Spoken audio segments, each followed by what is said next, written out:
সবাইকে হ্যালো। কেমন আছেন সবাই? আজ 22শে ডিসেম্বর সোমবার। আশা করি আপনাদের দিনটি চমৎকার কাটছে। শুরুতেই ক্ষমা চেয়ে নিচ্ছি, কারণ ইদানিং আমি খুব একটা নিয়মিত হতে পারছি না। আমি আসলে কাজ নিয়ে খুব ব্যস্ত ছিলাম। যুক্তরাজ্যে উৎসবের এই সময়টা আমার জন্য ভীষণ ব্যস্ততার। গতরাতে আমাদের ক্রিসমাস মার্কেটের কাজ শেষ হয়েছে, আর সামনে ক্রিসমাস সপ্তাহ এবং পরিবারের সাথে সময় কাটানোর বিষয় থাকায় আমি হয়তো প্রতিদিন উপস্থিত থাকতে পারবো না। তবে গুরুত্বপূর্ণ কিছু থাকলে আমি অবশ্যই আপনাদের আপডেট জানাবো।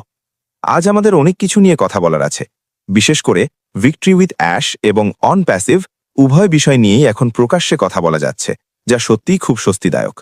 আমি নিয়মিত আমাদের ব্যবসা নিয়ে কথা বলি, তাই আমার মনে হয় চলমান পরিস্থিতি নিয়ে আমার নিজস্ব দৃষ্টিভঙ্গি থেকে আপনাদের আপডেট দেওয়াটা জরুরি।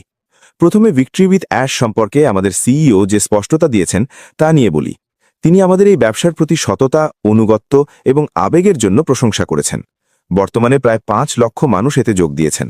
তিনি পুরনো ব্যবসা অর্থাৎ অন প্যাসিভ থেকে গড়ে ওঠা আমাদের ব্যক্তিগত সম্পর্ক ও বন্ধুত্বকে সম্মান করার কথা বলেছেন। ব্যবসার ক্ষেত্রে আমাদের এই সীমানা মেনে চলতে হবে।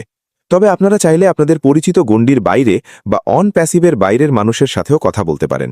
এখানে একটি গুরুত্বপূর্ণ বিষয় হল, অন প্যাসিভ বা ভিক্টরি উইথ অ্যাশের সদস্যদের কাছে অন্য কোনো ব্যবসার প্রচার বা লোক নিয়োগ অর্থাৎ রিক্রুটিং সম্পূর্ণ নিষিদ্ধ। আপনি অন্য কোনো ব্যবসা করতেই পারেন, তাতে কোনো বাধা নেই, কিন্তু বিদ্যমান সদস্যদের সেখানে প্রলুব্ধ করা যাবে না। অনেকে হয়তো সোশ্যাল মিডিয়ায় এমনটা করছেন। তাদের নিজেদের প্রশ্ন করা উচিত, আপনার পেজের অধিকাংশ মানুষ কি অন প্যাসিভ বা অ্যাশ মুফারার প্রভাবের কারণে সেখানে নেই? যদি তাই হয়, তবে অন্য ব্যবসার বিজ্ঞাপন সেখানে দেওয়া ঠিক নয়। আদর্শগতভাবে আপনার উচিত নতুন একটি পেজ খুলে সেখানে অন্য ব্যবসা করা। আমাদের উদ্দেশ্য কাউকে নিয়ন্ত্রণ করা নয়, বরং আমাদের এই সুন্দর কমিউনিটি বা সমাজকে রক্ষা করা। আমরা এখানে ঐক্যবদ্ধভাবে নিজেদের উপস্থিতি জানান দিতে এবং দীর্ঘমেয়াদী সফলতার জন্য এসেছি।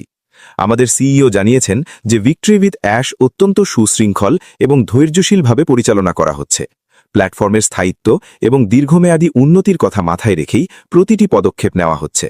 2026 সাল আমাদের সবার জন্য একটি দুর্দান্ত বছর হতে চলেছে, এটা আমাদের বিশ্বাস করতে হবে এবং তাকে সম্মান জানাতে হবে।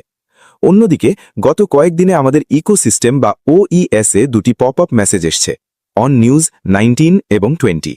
অন প্যাসিভ সম্পর্কে যাবতীয় তথ্য এখন থেকে এখানেই পাওয়া যাবে।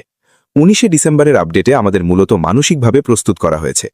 অন প্যাসিভ নিয়ে অনেক গুজব শোনা গেছে, কিন্তু এখন সময় এসেছে আমাদের সিইওর কাছ থেকে সরাসরি সত্য জানার। আপনারা যারা আমাদের সিইওকে চেনেন তারা জানেন যে তিনি সততা এবং আদর্শ প্রতি কতটা আপোষহীন। তিনি চান আপনারা সরাসরি তার কাছ থেকে জানেন যে অন প্যাসিভের সেই কঠিন দিনগুলিতে আসলে কি ঘটেছিল। তিনি এতদিন আইনি চারণে চুপ ছিলেন, কিন্তু এখন আইনি পরামর্শ অনুযায়ী তিনি সত্য প্রকাশের অনুমতি পেয়েছেন। যারা ইংলিশ